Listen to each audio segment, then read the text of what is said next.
Hello darlings, welcome back to my channel and thank you for being here. In today's video I'll be teaching you how to make a customized shoulder pad to add to a dress to give volume to the shoulder. So if this is what you like to learn, then stay tuned to the end of this video. So without wasting much of your precious time, let's get right into the video. So the materials you'll be needing is your scissors, your foam. So I have here like almost half an inch foam. You have foam of 1 inch height, and you have 0.75 also height, but this is what I have in the house. You can use any size to make your shoulder pad. So I have my tape, the satin fabric I'm going to use to cover the shoulder pad. I have my chalk and I have my marker. So let's get started. Some women in general don't have high shoulders, they have low shoulders. And also some women like shoulder pad in their clothes, but some don't. So I'm using this piece of satin fabric and this foam as I'm going to cut piece to cover the shoulder pad, which I'm going to cut 2 pieces. I'm folding it into 4. So I folded it into 4 and I'll be indicating 8.5 inch by 8.5 inches. On this side I'll mark 8.5 inches. Then on this side I'll mark 8.5 inches. After marking the 8.5 inches, I'm going to connect the points with my straight ruler. So I'll cross check if it's 8.5 inches by 8.5 inches. Then I'll go ahead and cut it out. So I'll put it aside and then we'll work on the foam. So this is the foam I'm using. It's less than half an inch. Almost half an inch. So if you want a bigger foam, if you want the foam to be higher, you can still go ahead and double this foam. But I want it this way. I don't want it that high. So what I'm going to do now is to fold this foam into 2 and then fold it again into 2. The length I want for the foam is 4 inches. You can make it up to 4.5 inches. I don't make it more than that. So I'm going to cut this piece out so that it can be easy for me to cut. I take my marker to mark 4 inches all around. From this edge I'll measure 4 inches all around.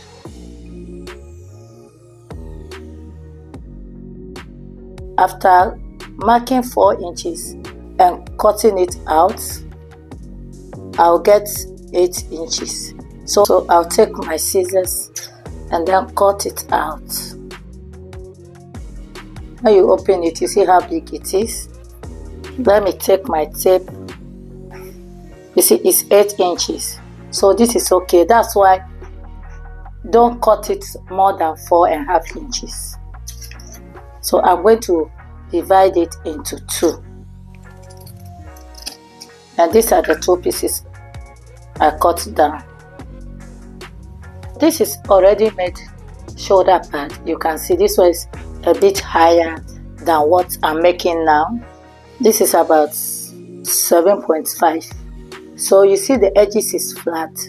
So I'm going to go ahead and take my foam and trim all the edges flat like this.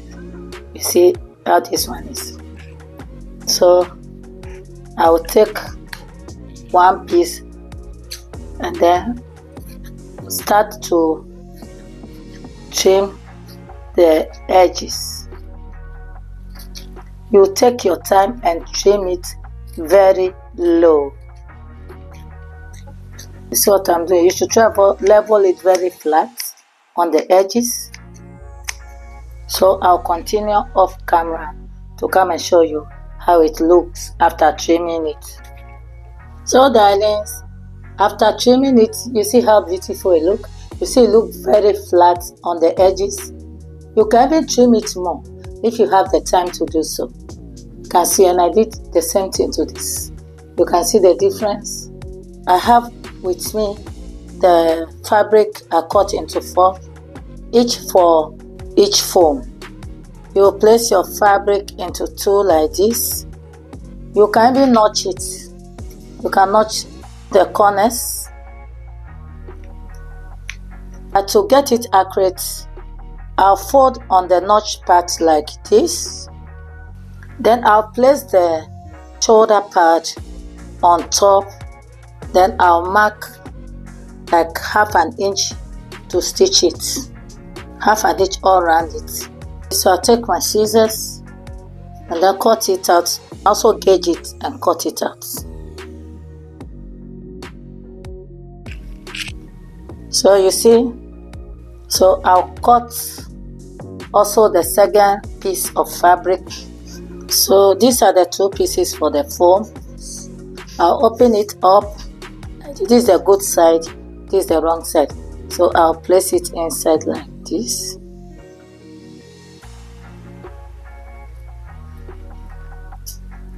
You can see it. Then I'll place also the second one inside like this. And cover it up with the fabric. So this is it. So what I'll do now is to take it to my machine and then stitch all the edges like this and stitch the second one also like this.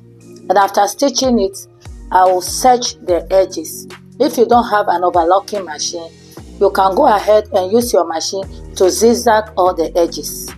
So I'll go and do that and come back and show you the next thing to do. So darlings, this is how it looks after serging it.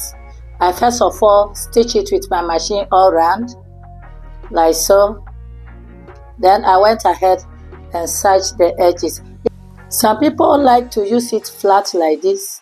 I prefer to make it a bit curvy like so, as this one is. I have my tailor's ham here.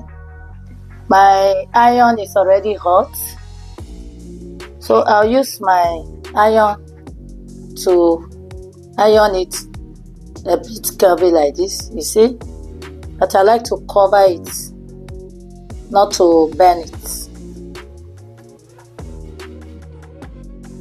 So guys, after ironing the first one, you see how it look. You can see the differences between the 2. Can you see that? You see this one is a little bit up and then this one is flat down. You see the difference? So I'll go ahead and iron this the same way. You see this a little bit curvy down. You can see than the straight one. You can see how it look. You can go ahead and iron it more to get that curvy shape. You can iron it more, press it, spray water on it, iron it, and then you get more curvy. I'll take it to my mannequin and then place it on it for you guys to see how it looks. You can go ahead and then design it with any trimmings of your choice. I'm just putting this to show you how it will look. So I will fix it on my mannequin to show you how it looks. So guys, we have come to the end of this video. So if you find this video interesting and helpful, please do well by hitting on the like button and also share my videos, leave comments. If you haven't subscribed to this channel, please do so by clicking on the subscribe button to be part of this amazing family. So guys, don't miss out on my next video. Thank you for watching. Bye.